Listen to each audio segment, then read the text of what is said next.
fundamental layer of health is to set your circadian rhythm. The simplest way to do that is to go outside for 10 minutes and get some bright light in your eyes. I'll just list off some of the things that people always ask, what if you wake up before the sun rises? Well, simple rule, if you want to be awake, turn on as many bright lights in your house as possible, but then when the sun comes out, get outside and see some sunlight. You do not have to look directly into the sun, but you do want to get outside out of shade cover if you can. Don't wear sunglasses if you can do that safely. Don't try and do this through a window. Don't try and negotiate with me on this point. People are like, what about a window? Well, the filtration of the important wavelengths of light through the window is just too high, and so it would take hours for you to set your circadian clock that way. You want to do this because once every 24 hours, you're going to get a peak in cortisol, which is a healthy peak. You want that peak to happen early in the day because it sets up alertness for the remainder of the day. There are really nice studies done by my colleagues in Stanford Psychiatry and Biology Department showing that if that cortisol peak starts to drift too late in the day, you start seeing signs of depression. It's actually a well-known marker of depression. So you want that cortisol, almost stressed out, kind of, the day's beginning, I have a lot to do feeling. That's a healthy thing. You want that happening early in the day. The sunlight will wake you up. And what's really cool is that over time, you'll start to notice the sunlight waking you up more and more. The system becomes tuned up. If you miss a day, it's not the end of the world because it's as we call it, a slow integrating system, but don't miss more than one day. And if you live in an area where it's very cloudy outside, just know that the sunlight, the photons coming through that cloud cover are brighter than your brightest indoor lights.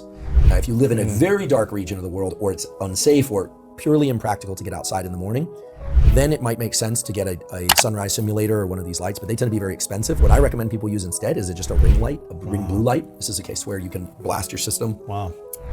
So get that morning light. It sets a number of things in motion, such as your melatonin rhythm to happen 16 hours later to help you fall asleep.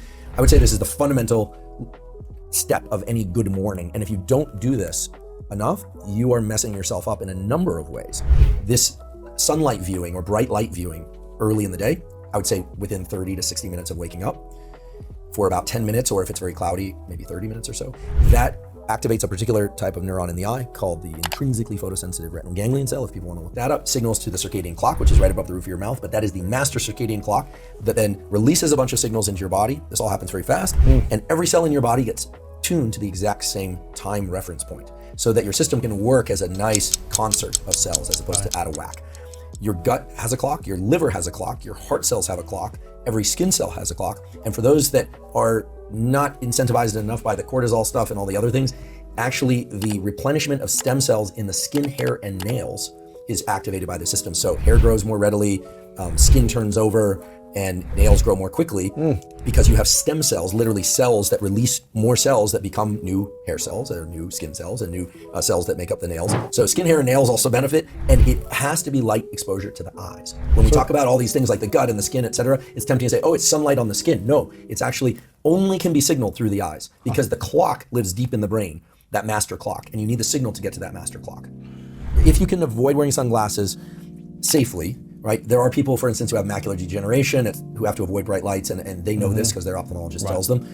If you wear corrective lenses, contacts, even if it has UV filtration, that's fine. In fact, if you think about what an eyeglass or a contact lens does, is it focuses light onto the eye, actually onto the retina on the back of the eye, whereas looking through a window filters it.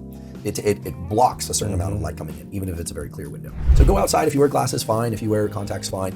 And if you can get out on a porch and be, east facing in the morning when the sun comes up, great. You don't need to see the sun cross the horizon, but ideally you see the sun when it's at what we call low solar angle. It's not directly overhead. If you wait 2 or 3 hours after waking up to get bright light in your eyes, you are setting yourself up for a complicated sleep-wake cycle that leads to a lot of what we call insomnia. Caffeine is an adenosine antagonist. It blocks adenosine function. It's a little more complicated than that, but that's effectively what it does. So if you wake up and you've got, let's say 20%, let's make, this is arbitrary, but 20% of your adenosine still hasn't been cleared out, that's sort of a drowsiness that you woke up with. Then you go and you drink your coffee and you crush that ability of adenosine to have that effect, but it hasn't gone away.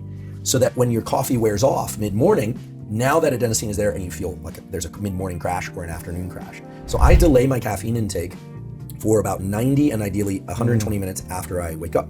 Because in that way, you bring your adenosine level down very, very low to 0, and then you don't get this rebound crash in the afternoon. For years, I would get this post-lunch crash, and I thought maybe I'm eating too much for lunch, which I probably was, or maybe I'm eating the wrong foods. Turned out it was all related to my timing of caffeine. So, and your system learns how to wake up naturally. I think that 2022, I think we're also going to hear a lot about the value of salt. Salt is an essential nutrient. Obviously, people with hypertension should not be consuming too much salt, but there's a lot of good science now to support the fact that if you're feeling lightheaded or you feel like you have quote unquote low blood sugar, oftentimes taking a little pinch of salt, putting in some water and drinking that, maybe with some lemon juice to adjust the taste, All of a sudden, your shaking stabilizes, you feel more alert. Why? Because salt and water have an interesting relationship. It increases blood volume, and oftentimes then you're getting more blood flow to the brain simply by increasing your sodium intake. So I do believe getting exercise is important. There are a couple of things that become clear. One is that everybody should be getting 120 to 150, and maybe even 150 to 180 minutes of so-called zone 2 cardio a week. This is the kind of cardiovascular exercise where you're doing work, you could have a conversation, but you're kind of at the threshold where it's not super easy to have a conversation. We're not talking sprints. There's just a myriad of effects on heart health, vascular health all over the body, gut microbiome, musculoskeletal stability, mental health, all these kinds of things. So I have a routine where I either weight train for an hour in the morning, or I do a portion of that weekly cardio. And I just alternate, weight train one day, cardio the next week, and then one day a week I don't do anything. I don't do any exercise. 90-minute work bout is a serious, non-negotiable time in which I don't allow myself to be on the internet. I'm not checking email. I'm not texting. My phone is off, and not on airplane mode. And it's a process of learning to focus and learning to do what we call no-go functions in the brain. So we have an area of the brain called the basal ganglia that control go functions like reaching out for a pen, and no-go, which is resisting the urge to do something. And these are circuits that are very important for learning how to control attention and for controlling behavior. Young animals, puppies, humans don't do no-go very well. The two marshmallow test? Yes. Okay, the two marshmallow, you offered kids a marshmallow, and you said if you don't eat it, you'll get 2 marshmallows. In 10 minutes. 10 minutes, some kids can do it. That's a no-go task. You're saying, how well can you resist the urge to just go and eat the marshmallow? And so this 90-minute work bout is a kind of combined meditation, but also functional work for me. So for me, that could be writing, it could be planning a podcast, it could be reading. It's something that's kind of hard. And the thing to understand about this 90-minute work bout is that you should expect some friction early on. It's not like you just flip a switch and you're in. That it takes some time to get into this focus mode, and throughout that time, your brain will flicker in and out. And there's a tool that you can use to enhance your focus prior to this 90-minute work bout, and I actually do this. It sounds a little crazy, but it actually is grounded in really good neuroscience, which is that you place a crosshatch, or just a target at some distance on a piece of paper, and you force yourself to stare at it and not blink for about 30 to 60 seconds. And so it's a skill.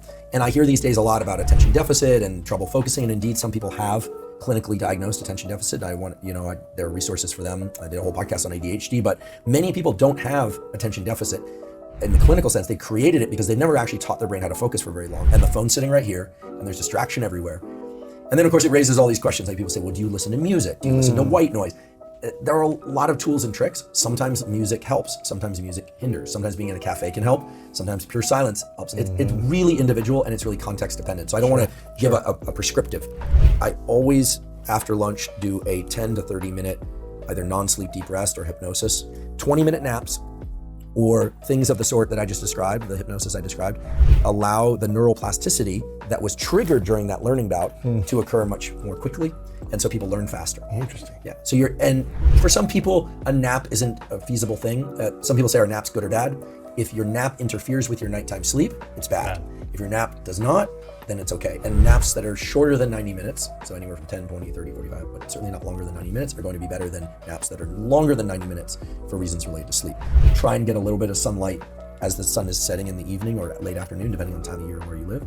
Same practice, because now you're sending 2 signals to that master circadian clock of when there's morning and when there's evening. And that clock has what we call a morning and an evening oscillator. So if you can give more signals, then the system becomes more robust. It also insures you a little bit against some of the exposure to nighttime bright light for reasons related to retinal sensitivity. So go outside for 10 or 15 minutes. Fine if you need to check your text messages, do it out front of your building or your home. That's going to be very good.